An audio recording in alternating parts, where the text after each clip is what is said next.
ان کے بھائیوں نے اکٹھ کیا یوسف کے ساتھ کیا برتاؤ کرنا ہے، تو اللہ تعالیٰ فرماتے ہیں کہ تو وہاں پر نہیں تھا، وما کنت لدیہم۔ اب اہل مدین بھی ابراہیم علیہ الصلوۃ والسلام کے بعد والے ہیں، یوسف علیہ الصلوۃ والسلام بھی ابراہیم علیہ الصلوۃ والسلام کے بعد کے زمانے کے ہیں۔ اسی طرح موسیٰ علیہ الصلوۃ والسلام کا تذکرہ کرتے ہوئے اللہ تعالیٰ فرماتے ہیں وما کنت بجانب الغربی اذ قضینا الی موسیٰ الامر وما کنت من الشاہدین۔ جب ہم نے موسیٰ کو نبوت عطا کی تو مغربی جانب نہیں تھا اور تو وہاں پر موجود بھی نہیں تھا، وما کنت من الشاہدین۔ سیدہ مریم سلام اللہ علیہا کا تذکرہ کرتے ہوئے اللہ تبارک و تعالیٰ فرماتے ہیں ذالک من انباء الغیب نوحیہ الیک وما کنت لدیہم اذ یلقون اقلامہم ایہم یکفل مریم وما کنت لدیہم اذ یختصمون۔ فرمایا کہ یہ غیب کی خبریں ہیں، ہم یہ آپ کی طرف وحی کرتے ہیں، اور تو ان کے پاس نہیں تھا جب وہ اپنی کلمے ڈال رہے تھے کہ ان میں سے کون مریم کی کفالت کرے گا، اور تو نہیں تھا ان کے پاس جب وہ جھگڑ رہے تھے۔ رسول اللہ صلی اللہ علیہ وسلم اگر ابراہیم علیہ السلام کے زمانے میں حاضر ناظر تھے تو بعد کے زمانے میں اللہ تعالیٰ نے کیوں ان واقعات کے اندر نبی علیہ الصلوۃ والسلام کے موجود ہونے کی نفی کی ہے؟ معلوم ہوا کہ علم تارا کے ساتھ استدلال ہمارے احباب کا درست نہیں ہے، وگرنہ قرآن مجید کے اندر تضاد لازم آتا ہے۔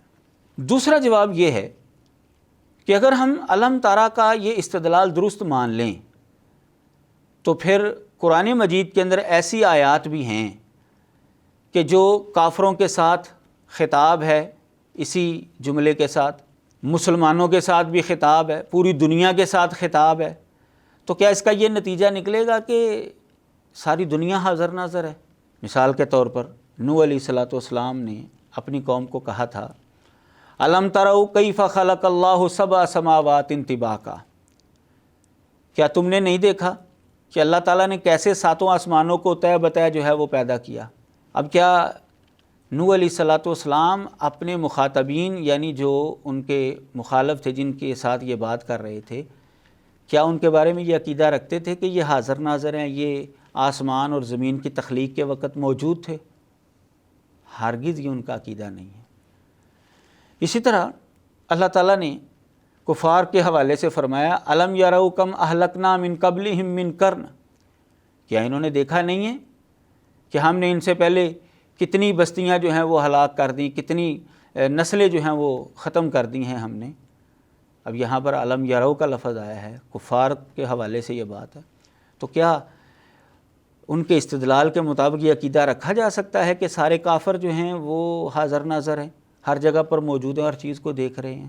اسی طرح اللہ تعالیٰ فرماتے ہیں اولم یر الذین کفروا ان السماوات والارض کانتا رتقا ففتقناہما، کیا کافروں نے نہیں دیکھا کہ آسمان اور زمین یہ ملے ہوئے تھے، اللہ تعالیٰ نے ان کو جو ہے وہ الگ الگ کیا، جدا کیا ان کو؟ اب کیا جب آسمان اور زمین ملے ہوئے تھے کافر لوگ جو ہیں وہاں پر موجود تھے، وہ دیکھ رہے تھے؟ جملہ تو اسی طرح کا یہاں پر بھی استعمال ہوا ہے۔ مزید اللہ تبارک و تعالیٰ نے سارے انسانوں کو خطاب کرتے ہوئے فرمایا اولم یر الانسان انا خلقناہ من نطفۃ فاذا هو خصیم مبین، کیا انسان نے نہیں دیکھا کہ ہم نے اس کو نطفے سے پیدا کیا ہے، اب وہ کھلا جھگڑالو بن گیا، اب وہ جھگڑ رہا ہے اللہ تبارک و تعالیٰ کے حوالے سے؟ اسے ایسا نہیں کرنا چاہیے، وہ دیکھے اس کی تخلیق کس سے ہوئی ہے۔ اب ان آیات کو اگر آپ مد نظر رکھیں گے تو کیا کوئی مسلمان یہ عقیدہ رکھ سکتا ہے یا ان جملوں کا یہ مطلب نکلتا ہے کہ ہر انسان اپنی تخلیق کو جو ہے وہ دیکھ رہا ہوتا ہے؟ یہ کافر لوگ جو ہیں آسمان اور زمین کی تخلیق کے وقت موجود تھے، حاضر ناظر تھے؟ ہرگز یہ عقیدہ نہیں رکھ سکتے۔ معلوم ہوا کہ علم ترا کے ساتھ استدلال کرنا حاضر ناظر کا یہ ہرگز قرینے قیاس نہیں ہے، یہ درست نہیں ہے۔ اب یہاں پر پھر سوال پیدا ہوتا ہے کہ پھر اس کا صحیح مطلب کیا ہے؟ علم ترا کا صحیح مطلب کیا ہے؟ اگر اس کا معنی یہ نہیں بنتا تو پھر صحیح معنی ہے کیا؟ تو جب ہم عربی زبان کو دیکھتے ہیں تو ہمیں یہ بات معلوم ہوتی ہے کہ رعا یرا یعنی علم تارا جو ہے یہ علم تعلم کے معنی میں، کیا تجھے علم نہیں ہے؟ یعنی کیا انسان کو علم نہیں ہے کیا کافروں کو علم نہیں ہے؟ جب ہم اس کا ترجمہ علم کر لیں گے، اور عربی زبان کے اندر یہ استعمال ہوتا ہے، تو وہ تضاد بھی ختم ہو جائے گا۔ تو پھر یہاں پر سوال پیدا ہوتا ہے کہ اگر علم ترى کا یہ مفہوم نہیں ہے تو پھر اس کا صحیح معنی کیا ہے؟ تو جب ہم عربی زبان کے اوپر غور کرتے ہیں اور قرآن مجید کے مفاہیم پر غور کرتے ہیں تو ہمیں یہ بات معلوم ہوتی ہے کہ اس کا معنی ہے علم تعلم، کیا تو نے جانا نہیں ہے؟ اور جاننے کے لیے وہاں پر موجود ہونا، دیکھنا کوئی ضروری نہیں ہے۔ وحی کے ذریعے بھی تو پتہ چل سکتا ہے، کسی اور ذریعے سے بھی تو پتہ چل سکتا ہے۔ تو جب ہم اس کا ترجمہ علم تعلم کریں گے، مفسرین کو آپ دیکھیں انہوں نے یہی اس کا ترجمہ کیا ہے، علم تعلم، کیا تو نے نہیں جانا؟ تو جب اس کا یہ ہم ترجمہ کریں گے تو قرآن مجید کے اندر پایا جانے والا ظاہری تضاد جو ان کے مفہوم کے مطابق لازم آتا ہے وہ ختم ہو جائے گا۔ چوتھی دلیل جو ان کی جانب سے پیش کی جاتی ہے سورہ توبہ کی، اللہ تبارک و تعالیٰ فرماتے ہیں قرآن مجید کے اندر، یعتذرون الیکم اذا رجعتم الیہم قل لا تعتذروا لن نؤمن لکم قد نبأنا اللہ من اخبارکم وَسَيَرَ اللَّهُ عَمَلَكُمْ وَرَسُولُهُ ثُمَّ تُرَدُّونَ إِلَىٰ عَالِمِ الْغَيْبِ وَالشَّهَادَةِ فَيُنَبِّئُكُم بِمَا كُنتُمْ تَعْمَلُونَ۔ ان احباب کا یہ کہنا ہے کہ اللہ تعالیٰ نے یہاں پر فرمایا ہے منافقین تمہارے پاس عذر لے کر آتے ہیں تو کہہ دے کہ تم عذر نہ کرو، ہم تمہاری بات کو نہیں مانیں گے، ہمیں اللہ تعالیٰ نے تمہاری خبریں جو ہیں وہ دے دی ہیں، ان قریب اللہ دیکھے گا تمہارے عمل کو اور اس کا رسول دیکھے گا، پھر تم لوٹائے جاؤ گے غیب اور حاضر کو جاننے والے کی جانب، تو وہ تم کو خبر دے گا جو تم عمل کیا کرتے تھے۔ اس آیت کے اندر دیکھیں جی، اللہ دیکھے گا اور اس کا رسول جو ہے وہ دیکھے گا تمہارے عمل۔ معلوم ہوا کہ جیسے اللہ تعالیٰ انسانوں کے اعمال دیکھتا ہے، ایسے ہی نبی علیہ الصلوۃ والسلام بھی انسانوں کے اعمال دیکھتے ہیں، لہٰذا نبی علیہ الصلوۃ والسلام بھی حاضر ناظر ہوئے۔ اس کا پہلا جواب تو یہ ہے کہ اگر اس جملے کا یہی مفہوم لینا ہے تو اس طرح کی آیت تو پھر ایمان والوں کے متعلق بھی موجود ہے۔ اللہ تعالیٰ فرماتے ہیں اسی صورت کے اندر، سورہ توبہ کے اندر، وَقُلِ اعْمَلُوا فَسَيَرَ اللَّهُ عَمَلَكُمْ وَرَسُولُهُ وَالْمُؤْمِنُونَ۔ اے نبی تو کہہ دے عمل کرو، ان قریب اللہ دیکھے گا تمہارا عمل اور اس کا رسول دیکھے گا اور ایمان والے دیکھیں گے تمہارا عمل۔ تو جو دوست یہ استدلال کرے گا، ظاہر ہے وہ اپنے آپ کو ایمان والا مانتا ہے، تو آپ اسی سے پوچھ کر دیکھ لیں، بھائی کیا آپ ہر چیز کو دیکھ رہے ہیں؟ آپ حاضر ناظر ہیں؟ کیونکہ جیسی آیت آپ نے پیش کی ہے اسی طرح کی آیت تو ایمان والوں کے متعلق بھی موجود ہے، تو لا محالہ جو ہے وہ اس کا انکار کرے گا۔ ظاہر ہے کہ اس کو تو دیوار کے پیچھے کا نہیں پتہ، آپ اس سے پوچھے دوسرے کمرے میں کیا ہو رہا ہے تو وہ نہیں بتا پائے گا، تو وہ کبھی یہ دعوی نہیں کرے گا۔ معلوم ہوا کہ اس آیت کا یہ مفہوم ہرگز نہیں ہے۔ اگر یہ مفہوم لیا جائے تو پھر جیسے نبی علیہ السلام کا حاضر ناظر ہونا ثابت ہوتا ہے، اسی طرح ہر ایمان والے کا بھی حاضر ناظر ہونا ثابت ہوتا ہے۔ دوسرا جواب اس کا یہ ہے کہ اگر یہ مفہوم تسلیم کر لیا جائے تو پھر قرآن مجید کے اندر تضاد لازم آتا ہے، جیسا کہ کئی دلائل جو ہے آپ نے پچھلے پروگراموں کے اندر جو ہے وہ سماعت فرما لیے، قرآن مجید کے حوالے سے بھی، احادیث مبارکہ کے حوالے سے بھی، کہ نبی علیہ الصلوۃ والسلام حاضر ناظر نہیں ہیں، نہ تو ہر جگہ پر موجود ہے اور نہ ہی ہر چیز کو دیکھ رہے ہیں۔ تو اگر یہ مفہوم لے لیا جائے تو پھر ان دلائل کے اندر اور اس استدلال کے اندر جو ہے وہ تضاد لازم آتا ہے، اور قرآن مجید کے اندر تضاد ہو نہیں سکتا۔ لا محالہ اس کا مفہوم یہ درست نہیں ہے۔ تیسرا جواب، یعنی جو اس کا صحیح مطلب ہے، وہ آپ قرآن مجید کے ان جملوں کے اوپر غور کریں۔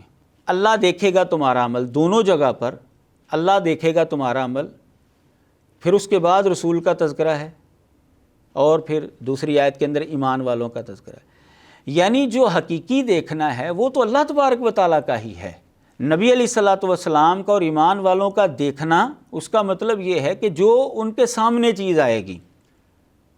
یہ بالکل اسی طرح کا محاورہ ہے جیسے ہمارے ہاں آپ کسی کے ساتھ اختلاف کریں، آپ کسی نے کوئی غلطی کی ہے تو وہ آپ سے معافی مانگنے کے لیے آئے، تو آپ اس کو یہ کہیں ٹھیک ہے ہم دیکھ لیں گے اب تم کیا کرتے ہو، اب تو ہم تمہیں معاف کرتے ہیں لیکن اب ہم دیکھیں گے کہ تو کیا حرکت کرتا ہے۔ تو کیا اس کا یہ مطلب ہوتا ہے کہ وہ ہر جگہ پر موجود ہوتا ہے کہنے والا؟ مطلب یہ ہے کہ جو چیز اس کے سامنے آئے گی وہ دیکھ کر فیصلہ کرے گا کہ یہ اپنی معافی نامے کے اندر جو ہے سچ بول رہا تھا یا کذب بیانی سے کام لے رہا ہے۔ تو اسی لیے تو اللہ تبارک و تعالیٰ نے یہاں پر فرمایا ہے کہ پھر تم لوٹائے جاؤ گے غیب اور حاضر کو جاننے والے کی طرف، یعنی اللہ تعالیٰ کی طرف۔ مطلب کیا ہوا کہ جو چیز اللہ کے رسول سے رہ جائے گی، ایمان والوں سے رہ جائے گی، اللہ تبارک و تعالیٰ تمہیں وہ خبر دے گا کہ تم نے یہ کرتوت کیے ہیں۔ مزید آپ اس پر غور کریں کہ یہ منافقین کی بات ہو رہی ہے۔ منافق آ کر جو ہے وہ آپ سے عذر پیش کرتے ہیں، بہانے تراشتے ہیں۔